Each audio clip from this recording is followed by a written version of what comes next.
Rede Mulher, a TV da mulher brasileira.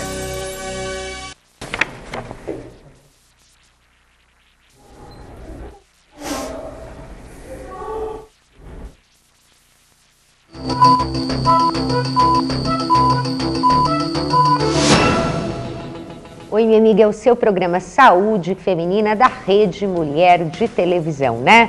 Bom, hoje nós temos dois temas aqui, porque como você sabe, toda terça-feira é o nosso dia da fertilidade, né? E a gente fala sobre a fertilidade, os problemas da fertilidade, as soluções para você conseguir ter o seu neném. Hoje nós vamos falar sobre gestação múltipla e depois nos outros blocos, né, nós vamos conversar sobre o câncer do colo retal. Então você tem muitos motivos para ficar bem ligadinha aí, bem ligadinha também para escrever para nós e participar da nossa polêmica, menstruar ou não, ou escrever por qualquer motivo que você tenha, né, para isso. saudefeminina@redemulher.com.br é o nosso endereço eletrônico.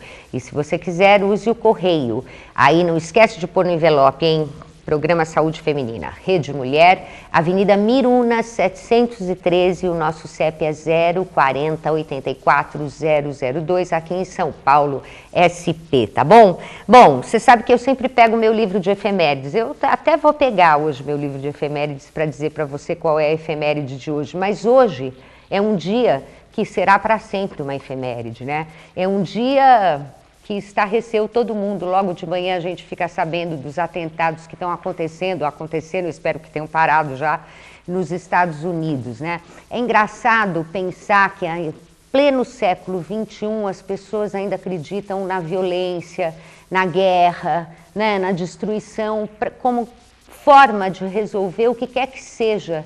Eu não sei, eu não consigo acreditar nisso, né? Mas eu fiz a escola das mulheres organizadas, das mulheres que lutam por melhores condições, né, de vida para elas, direito para elas, mas também pela paz, que é uma tradição da luta feminista, né, lutar pela paz. Você esquece aquelas aproveitadoras que se aproveitam de coisas como assédio sexual para também fazer pequenas guerras.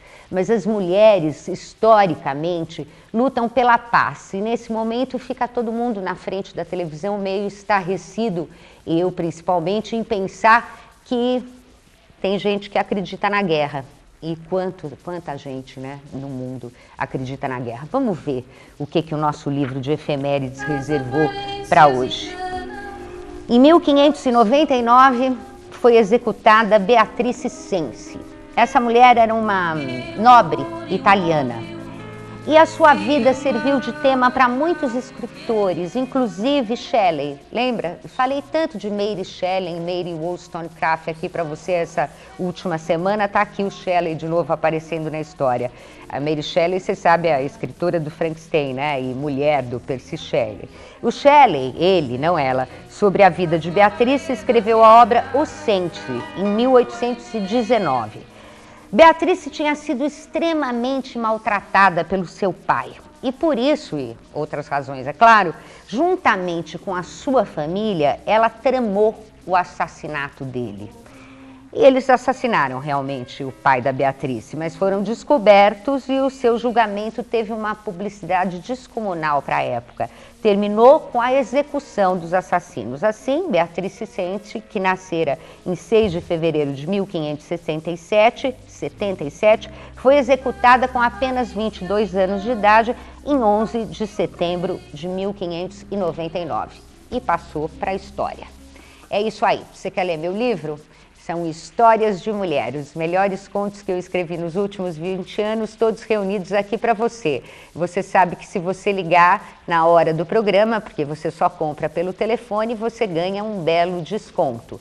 0 operadora 11 30 31 22 98 é o telefone do livro Histórias de Mulher para você, né? E você que está na internet não pode deixar de visitar os nossos sites.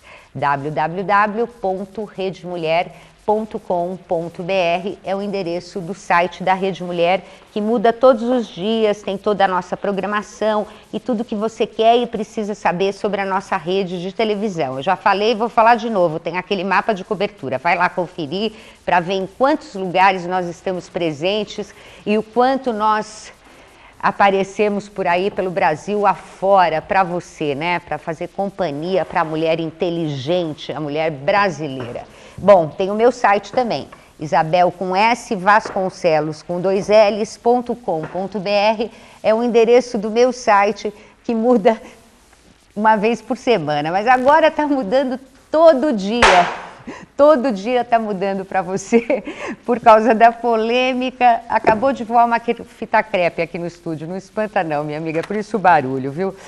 E todo dia meu site está mudando porque eu estou colocando os programas mais para frente, assim, uma semana para frente, para você poder se programar, para não perder de jeito nenhum aquele tema que te interessa mais, tá bom? Eu sei que todos os temas te interessam e que você nos prestigia sempre, muito obrigada pela audiência, mas você pode se programar para não perder aquele, né? Justo aquele que eu estava tão interessada e eu perdi, então não, vai no site, confere, fica sabendo já direitinho o que vem pela frente, né? Vamos começar hoje, que é terça-feira, pelo Dia da Fertilidade, e vamos falar sobre gestação múltipla. Estou recebendo mais uma vez com muita alegria o Dr. Dirceu Mendes Pereira, especialista em reprodução humana e diretor da Profert, né? Que é a clínica de fertilidade.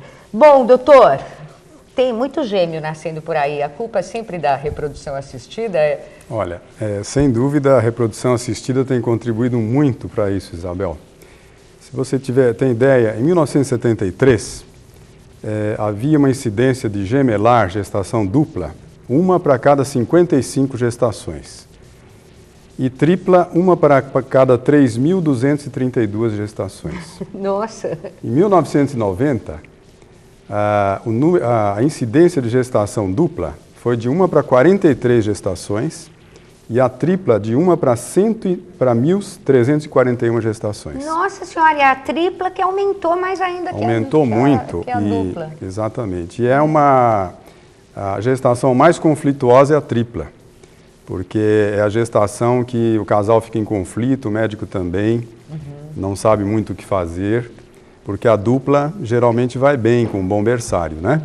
A gestação quádrupla ou quíntupla realmente é uma gestação extremamente difícil, que geralmente até se recomenda uma redução. E a tripla é aquela que você fica sem alternativa, geralmente os casais se propõem a dar continuidade, né? E nós vamos ter aí uma gestação que vai até 31, 33 semanas, com os recém-nascidos nascendo com 1,1 kg, 1,2 kg cada um. Complicado também depois para os bebês, né? E para a mulher é muito difícil? Como é que é? É só a questão dela estar carregando mais 2 ou mais 1? Ou complica também as coisas na saúde da mulher? É uma gestação de risco, não há dúvida alguma, né? Você tem uma incidência maior de uma propensão para uma diabetes gestacional, para uma hipertensão arterial, para a obesidade, ela aumenta muito mais o peso, né? No início, as mulheres ficam muito contentes com uma gestação múltipla, sabe? Sim, elas olham no ultrassom, aqueles bebezinhos. Os bebês, falam, ai, que beleza, mas depois, né? É um misto de alegria e de um choque, né? Porque... E é complicado também, né? Porque a família não está planejada para ter 3 de uma vez, aí é uma confusão. Mas, de qualquer jeito, bebês são sempre bem-vindos, principalmente para quem está tentando tê-los e não conseguia antes. Mas... Doutor, como é que nós vamos resolver isso aí, né? Como é que a medicina vai trabalhar com isso? Hoje já tem um número reduzido de embriões que são transplantados, né? Porque antigamente nascia 8. Né? Antigamente era um absurdo que se transferia, porque como os índices de gravidez eram muito baixos e os laboratórios, as clínicas tinham uma ânsia grande de ter resultados, né? Transferia-se 7, 8, 10 embriões. Hoje nós poderíamos dizer que não devemos transferir mais que 3 embriões, via de regra, com uma tendência de transferência de 2. Porque o poder de implantação dos embriões, hoje em dia, com a melhora dos meios de cultura, com a melhora dos medicamentos para a indução de ovulação, tem aumentado. Então, nós estamos vendo que a gestação múltipla incide em torno de 20%, a gestação tripla e múltipla em torno de 1 a 3%. É muito alto. É alto extremamente mesmo, alto. Né? E tem a questão ética, né? O senhor falou agora há pouco, quando são mais de 3, tem a tendência de reduzir um, quer dizer, impedir que um deles se desenvolva. Isso não gera também as discussões éticas? Extremamente. Eu comparo isso ao filme A Escolha de Sofia. Não sei se você assistiu, né? É dramático, porque tem que se escolher 1 a 2 fetos para serem reduzidos, né? Que no Brasil não se pode fazer porque é considerado um aborto, né? Geralmente essas pacientes são encaminhadas para outro país e aí é feito, porque realmente a mortalidade é muito alta quando você excede 3 gestações. Quer dizer, se você não resolver ali, você vai ter a mortalidade do mesmo jeito mais para frente. E as sequelas também, né? Porque essas crianças nascem, podem sobreviver, mas não podemos nos esquecer de algumas sequelas que podem ocorrer também. Agora, se eu, por exemplo, for à sua clínica fazer um procedimento desse e disser para o senhor, mas eu não quero ter gêmeos em hipótese alguma, o senhor vai transferir só um embrião e eu vou arriscar, é isso? Hoje há uma saída muito boa, porque nós podemos levar os embriões até o 5º dia. Então, um embrião em blastocisto. E ele tem um poder implantatório maior. Então, esses casais que têm uma fobia muito grande, um temor enorme, né, de ter mais do que um bebê, nós transferimos apenas um. Mas sempre dizemos que isso também não é isenta de ter uma gestação univitelínica, né? Um gêmeo verdadeiro. Um gêmeo de Pode verdade, ocorrer um aquele clone que divide, natural. Né? Que Exato. divide Mas é raro, bastante raro. É, porque geralmente esses gêmeos, então, não são gêmeos idênticos, são gêmeos diferentes. São fraternos. Foram gerados por óvulos diferentes. Óvulos diferentes, né? E embriões diferentes. Nossa, mãe, essa coisa da reprodução assistida tem muito pano para manga e tem muita discussão. Isso vai ser discutido oficialmente, doutor Disseu? Como é que estão essas discussões todas? O que fazer com os embriões congelados? O que fazer no caso de ter que reduzir embrião? Como é que a gente vai ficar aí? Nós estamos balizados hoje pelo Conselho Federal de Medicina. Nós não temos ainda uma legislação no país, por incrível que pareça. Há 8 anos existe um projeto, mais do que um projeto, e parece que agora o Congresso está se mobilizando. Já estamos na era da clonagem, né? Então nós precisamos regulamentar pelo menos as técnicas mais primordiais. Então, nós nos balizamos de forma ética pelo Conselho Federal de Medicina. E, obviamente, vai ficar na cabeça de cada centro, de cada médico, né? De cada médico, né? Sem cada dúvida. Um adota aquele procedimento que ele considera mais Sem correto dúvida. e tal. Mas vai ter um dia que vai ter que todo mundo sentar e fazer um consenso sobre isso. Com certeza. Agora, a todo congresso que nós participamos, isso é um tema que sempre se discute, né? A redução do número de embriões a serem transferidos. Isso é muito importante, você prevenir do que depois ter eventualmente que indicar um ato que não é ético, não é? É verdade. Agora, quando faz, por exemplo, eu sei que não se faz ainda, e em alguns países, na maioria deles, é até proibido, mas é irresistível perguntar.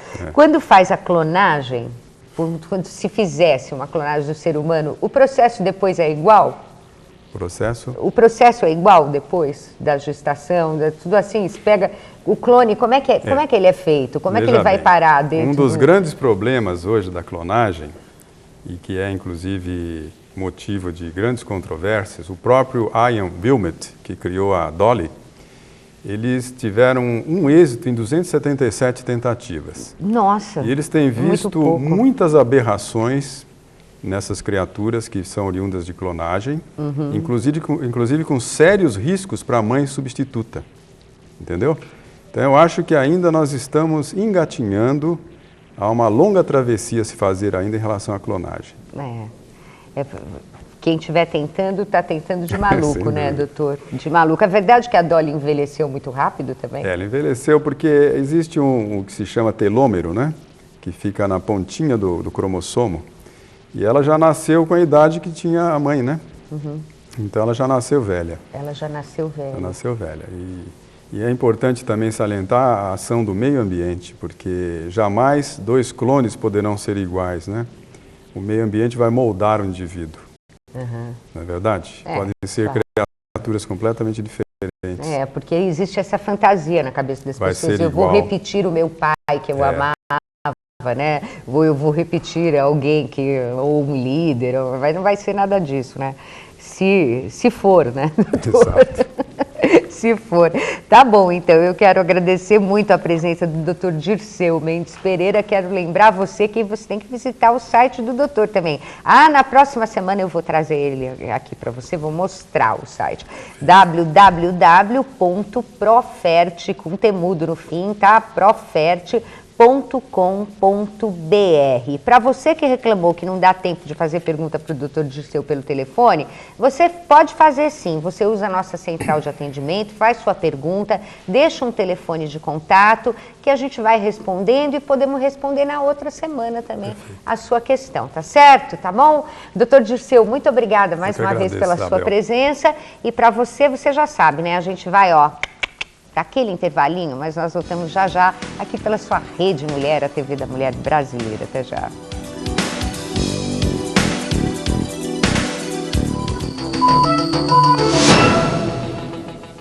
Mãe de Gravata. Passe sua tarde na agradável companhia de Rony Von.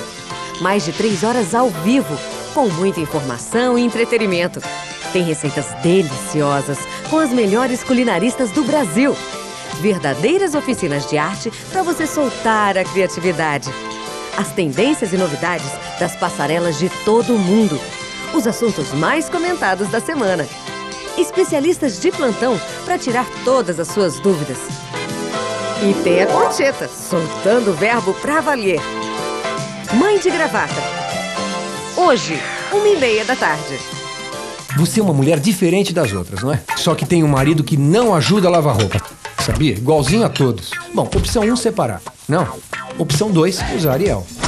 Ariel é o único que tem maridos ideais em cada um de seus grãos.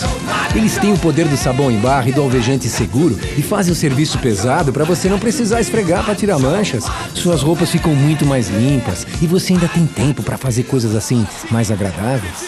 Ariel, o único com maridos ideais para lavar muito melhor.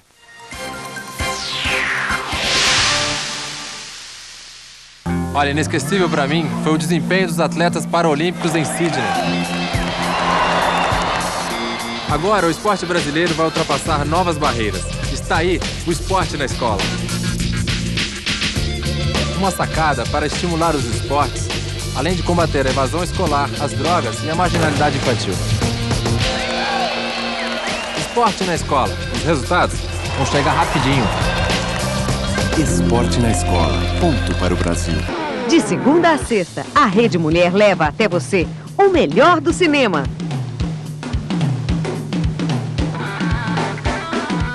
Agora você tem romance, aventura e diversão no seu final de tarde.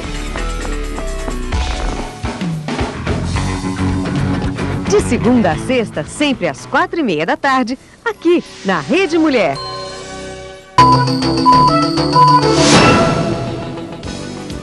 O seu programa Saúde Feminina agora vai conversar sobre o câncer do colo retal. E você que quer fazer sua pergunta, pode fazer isso agora. Vou dar os telefones da central de atendimento, começando pelo nosso fax. Vamos lá, 0 operadora 11 50 51 34 68 é o nosso fax e 0 operadora 11 50 51 30 92 é o nosso telefone para você fazer sua pergunta sobre câncer do colo retal. Você fala com as nossas atendentes e elas mandam a sua pergunta aqui para o estúdio. Estou recebendo mais uma vez com muita alegria a doutora Angelita Abergama, que é gastroenterologista, é diretora do Instituto de Cirurgia do Aparelho Digestivo da Beneficência Portuguesa e chefe do Departamento de Gastroenterologia da Faculdade de Medicina da USP, né? Bom, doutora, câncer de colo retal, qual é a incidência? Todos nós morremos de medo de câncer de mama, as mulheres, câncer de útero, tanta coisa para a gente ter medo. Qual é a incidência do câncer do colo retal hoje? Antes de tudo, é um prazer enorme estar aqui. Obrigada, doutora. Eu sou a maior admiradora sua e do seu programa. Muito obrigada. Eu acho que nós só podemos melhorar o padrão da medicina nosso com programas como o seu, porque atinge a população que deve ser atingida, porque as mulheres são responsáveis pela saúde. Sem dúvida, porque né? são as mulheres que tomam conta de criança, que ensinam, que divulgam, e realmente a mulher precisa se esclarecer bem. E nós vamos abordar, você fez uma pergunta importante, porque se ouve falar de câncer de mama, de próstata, pouco se fala sobre o câncer coloretal.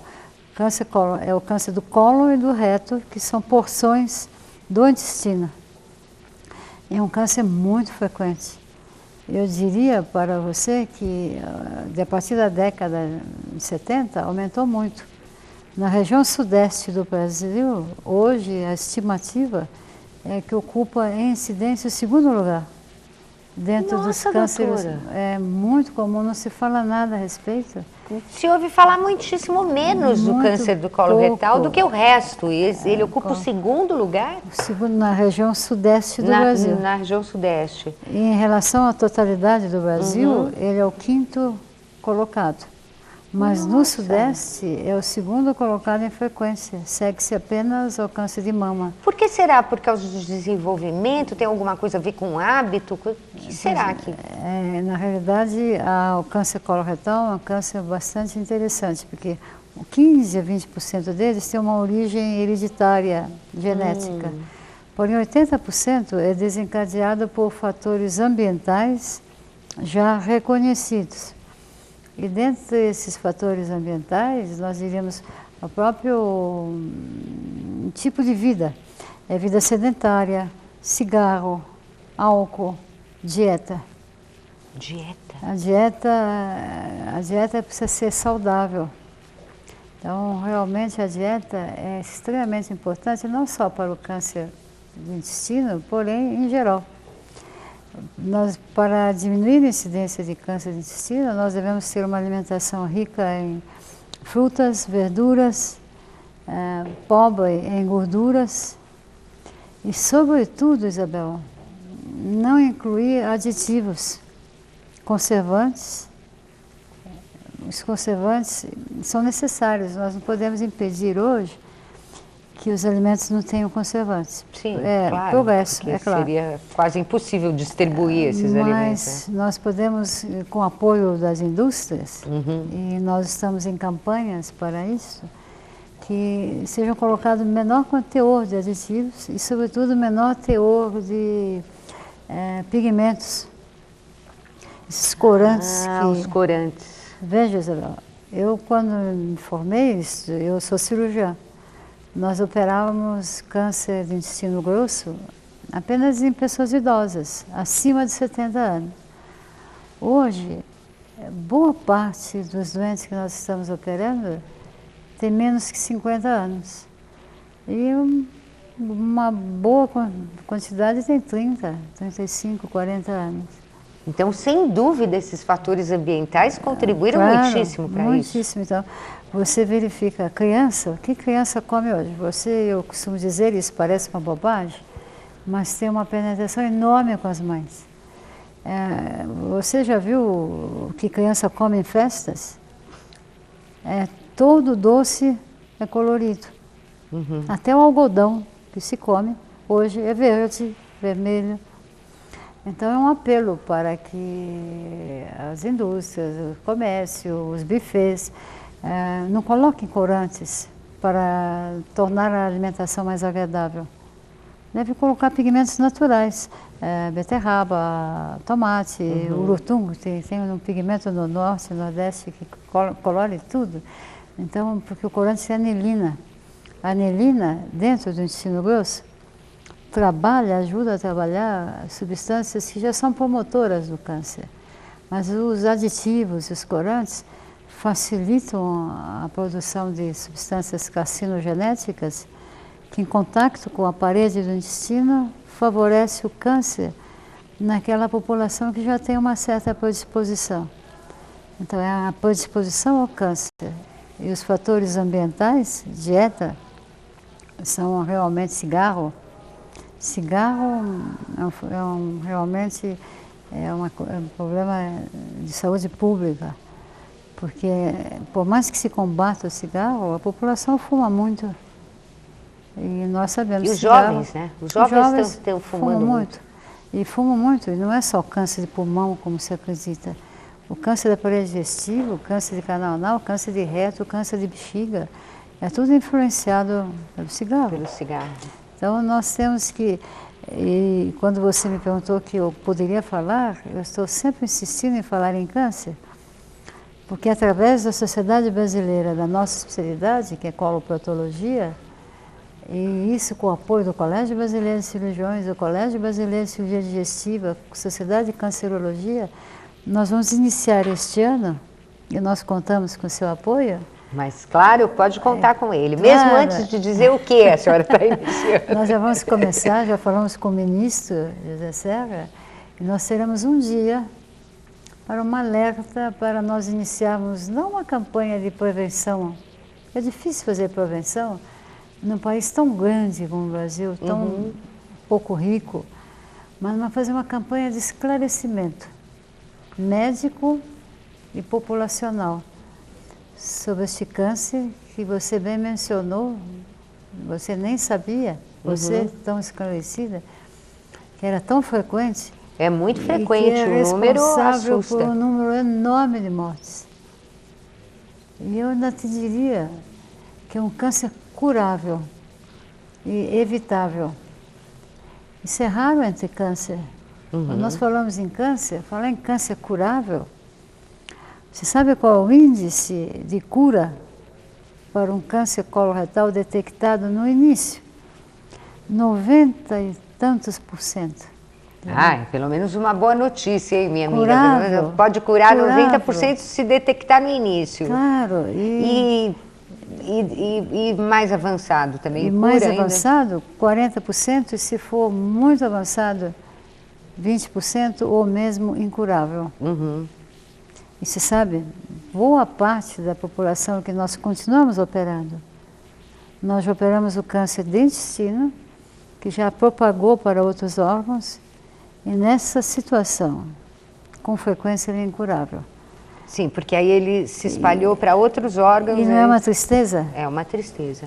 Então, Agora, sintomas, como perceber, Isso, para perceber no perfeito. começo, como é que a gente Isso, faz perfeito. isso? O câncer, ele também é traiçoeiro. O câncer de intestino grosso, ele vem do crescimento de um pequenino pólipo. Começa com uma pequena verruga. E ele cresce. E ele não dá sintomas nessa fase. Só começa a dar sintomas quando ele fica maior, aí ele sangra. Sangra. Então, alerta primeiro a população. Nem tudo que sangra, sangue nas fezes, é hemorroida. Porque com a crença de que hemorroida sangra, que tudo que sangra é hemorroida, o doente vai se conformando. Porque o doente se conforma com a hemorroida. Então, ele acha que tem hemorroida, não procura o médico. Ou até mesmo, ele procura o médico e o médico também julga que ele tem hemorroida por ser moço. Quantas vezes vai um moço de 30 anos num consultório médico, sangra, mas é moço. E ele sangrou e nem sempre sangrou da hemorroida. Ele pode sangrar de um câncer logo acima, no reto. Porque o reto é a porção mais baixa do intestino grosso, pertinho do ânus. Então, um pólipo crescendo aí, ele dá sangramento. O pólipo cresce tanto no reto como no cólon, ele vai crescendo e à medida que ele cresce, ele se transforma em tumor. Então, o correto é nós detectarmos o câncer na fase do pólipo, ou antes até de formar o pólipo. Mas o pólipo, quando detectado por exames de endoscopia, um deles, você já conhece bem, a colonoscopia, que examina o intestino grosso inteirinho, a gente vê a verruga, vê o pólipo, não é a verruga, é um pólipo, mas é um crescimento dentro do intestino, e nós tiramos por dentro do aparelho. E sem anestesia, apenas uma sedação. Um aparelho longo, que tem luz interna, vemos o pólipo, passamos uma laçada... o próprio aparelho tira? Tira. E nós interrompemos a sequência pólipo-tumor. Tá certo. Então, Então tem que ir fazer exame preventivo. Claro, veja, além de ser curável, ele é evitável. Então são duas palavras-chave para a campanha de esclarecimento popular. Ele é evitável e ele é curável. Então, Isabel, eu hoje estou felicíssima de estar aqui, porque é o primeiro passo de uma campanha que eu acho que esse dia será oficializado até antes do fim do ano. porque a sociedade, nós médicos, estamos interessadíssimos nisso.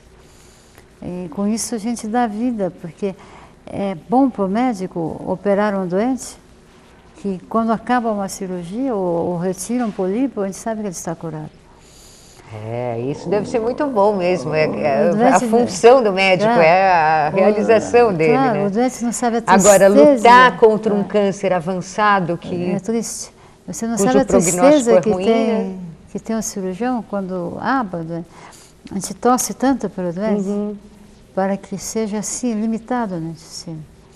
Mesmo quando ele é câncer, se ele estiver limitado no intestino... Aí é curável. Ele é curável. A gente tira aquele segmento, costura e geralmente está curável. Tira um pedaço do intestino onde ele está. Faz a ressecção, tira o segmento com tumor. E quando não há metástases, quando a doença não saiu de dentro do intestino, não atingiu o fígado, pulmão, cérebro, coluna, nós ressecando aquele segmento do intestino onde está o tumor, nós damos uma chance enorme de cura. Então, boas notícias, hein? Uma grande chance de cura para você no câncer do colo retal, que é o tema do Saúde Feminina hoje. Se você quer fazer sua pergunta, use a nossa central de atendimento. Primeiro, fax 0 operadora 11 50 51 34 68, tá? E o telefone 0 operadora 11 50 51 30 92. Faça sua pergunta sobre câncer do colo retal, que a doutora Angelita responde para você. Ó, nós vamos aquele intervalinho, voltamos já já aqui pela sua Rede Mulher, a TV da Mulher Brasileira. Até já.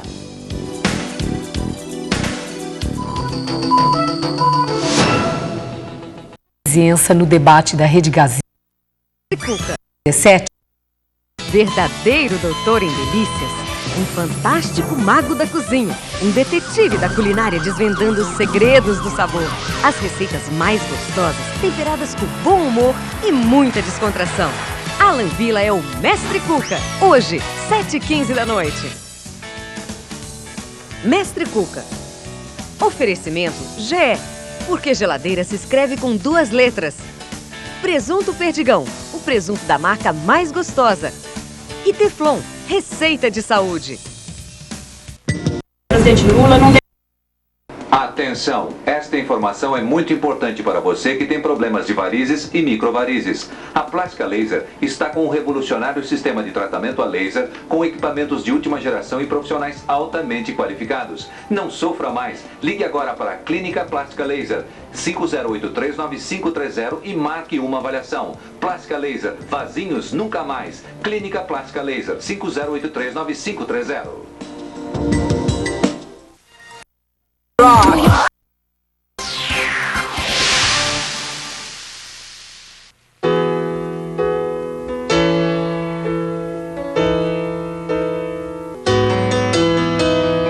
Para você é somente um olhar, somente um pequeno gesto, uma pequena doação. Para você é quase nada, mas para elas, isso é tudo. Pestalozzi, uma instituição feita de gente de verdade. Sessão de cinema. Ação e aventura para esquentar o seu fim de semana. Sábado. Este menino embarcou numa fantástica viagem através do tempo. O planeta dos dinossauros perdidos. E no domingo, ele sobreviveu a um massacre. E vai desafiar toda a máfia em busca de justiça.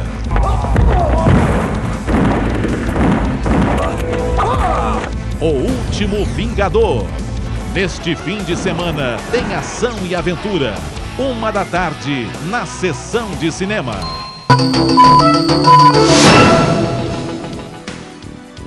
Oi, minha amiga, o seu programa Saúde Feminina, hoje conversando sobre câncer do colo retal. Estou aqui com muita alegria com a doutora Angelita Abergama, que já nos deu números impressionantes aqui. O câncer do colo retal ocupa o 2º lugar na incidência aqui no Sudeste, na região Sudeste do Brasil, e é o 5º colocado no ranking dos cânceres, um ranking trágico, né, dos cânceres pelo país afora.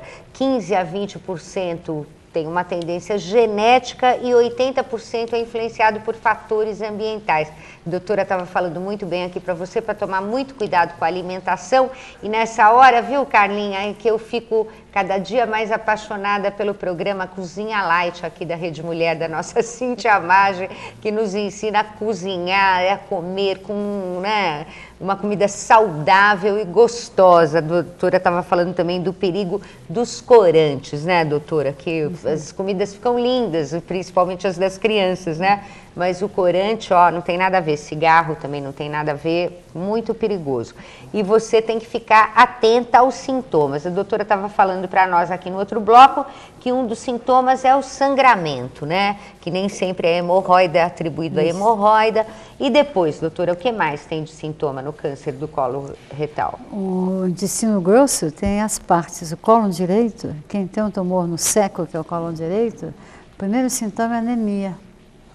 E as pessoas não percebem, começam a se sentir mais fracos, às vezes acham que é um parasita, uma ameba que pode dar anemia, canseira, ou que estão muito estressadas, ou que estão trabalhando muito. O hemograma que detecte anemia, uma das causas é o câncer de cólon, principalmente situado no cólon direito do cólon.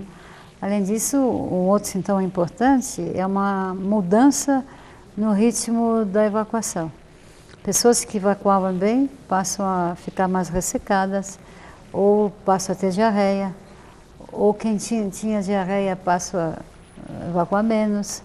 Então, uma alteração do ritmo intestinal é um sintoma muito importante.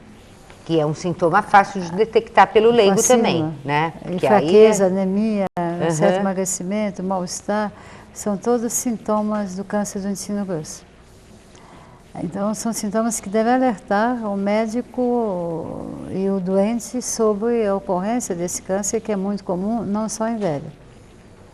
Mas nós falamos que o importante também era detectar o câncer na fase do pólipo. O pólipo só sangra ou dá dor abdominal, um pouco de cólica, quando ele é grande. Quando ele é pequeno, ele não dá. Meu Deus, quando ele é pequeno, que seria ótimo de detectar, então, ele não dá sinal. O que nós estamos a fazer, então, é aquele que nós chamamos de rastreamento. Então, o que é rastreamento? Então, nós sabemos que o câncer é mais comum a partir de uma certa idade, a partir de 60 anos. Então, a partir de 60 anos, todo mundo deveria fazer uma endoscopia. Então, mesmo sem sintomas, deveria ser examinado o intestino grosso ou por uma retinoendoscopia, que é um exame mais curto, feito no consultório, e que detecta todos os tumores do reto. Ou uma colonoscopia, que é um exame muito mais longo e examina o intestino inteiro. Então, esse é um exame preventivo que nós podemos detectar esse tipo de câncer. Agora, um item muito importante é quem tem na família alguém que foi operado de tumor de cólon ou tumor de reto. Essa pessoa deve ser examinada mesmo sem ter sintomas. Mesmo sem sintomas, né? A partir dos 40 anos e fazer uma colonoscopia. Porque a tendência nas pessoas que têm ascendentes com tumor no intestino é muito maior a frequência. Então, eles já devem fazer exames de rastreamento, quer dizer, check-up. Quer dizer, mesmo sem sintomas. Com isso, nós vamos detectar câncer assintomático. Vamos seguramente ou pegar um pólipo, que é benigno, ou pegar um câncer numa fase curável. Então, são métodos de pesquisa muito importantes. É, porque nem todo pólipo, como a senhora bem disse, vai virar câncer. Vai virar câncer. Uma outra maneira de se fazer um rastreamento, quer dizer, uma pesquisa numa população grande, porque é claro que a colonoscopia não se pode fazer em massa para toda uma população, porque é um exame caro, é um exame que demanda uma sedação, não tem tantos centros hospitalares e institutos, clínicas, não há meios da saúde pública a cobrir tudo isso. Mas tem um método mais econômico, que chama pesquisa de sangue oculto nas fezes, em que é um exame barato, é feito em qualquer laboratório, e acima dos 50 anos, a população deveria fazer uma pesquisa de sangue oculto. Porque se o resultado for positivo, isso já é indicativo que mesmo sem sintomas, a pessoa deve fazer um exame mais sofisticado, que é a colonoscopia. Então, com medidas um pouco dispendiosas, nós podemos diminuir a incidência. Graças a Deus, né? Então tem que ficar ligada também na prevenção do câncer do colo de útero. Eu tenho aqui uma comunicação da Leda Cunha, aqui da capital, que ela diz que é sua paciente, doutora. Quer cumprimentar a senhora pela pessoa e profissional maravilhosa que a senhora é. Manda um abraço e que Deus a abençoe. Muito obrigada, Está aqui o recado da sua paciente, a Leda Cunha, né? Agora, tem a Doralice de Bauru e ela está perguntando se uma hemorroida com prolapso pode virar... Prolapso, doutora? Prolapso tem isso? é que vem para fora. Pode virar câncer? Não. Hemorroida não vira câncer. O problema com a hemorroida é que a hemorroida pode mascarar, isto é, confundir o doente e o médico quando existe hemorroida sangrando. A hemorroida está sangrando muitos anos, um dia a doente tem um câncer do reto, ela continua pensando que tem o sangramento é da hemorroida. Então, quem tem hemorroida tem que ter muito cuidado. O médico precisa investigar, né? O médico precisa investigar. É. Eu costumo dizer que se um doente estiver sangrando e for ao médico, o mínimo que o médico tem que fazer é um toque retal. Porque com o toque retal, Isabel, nós diagnosticamos quase totalidade dos tumores do reto, que são muito frequentes, então com um simples toque retal. Aí, tá vendo? Tem Tá muito vendo? jeito muito fácil de prevenir, tá vendo, minha amiga? Eu quero agradecer muito a presença da doutora Angelita Bergama, que veio aqui dar esse recado importante para nós hoje, né? Doutora, muito obrigada. Quero mandar um beijo para você que mandou sua pergunta. Muito obrigada pela participação e lembrar você que você fica agora com o Rony Fon e o programa Mãe de Gravata. Saúde Feminina volta amanhã.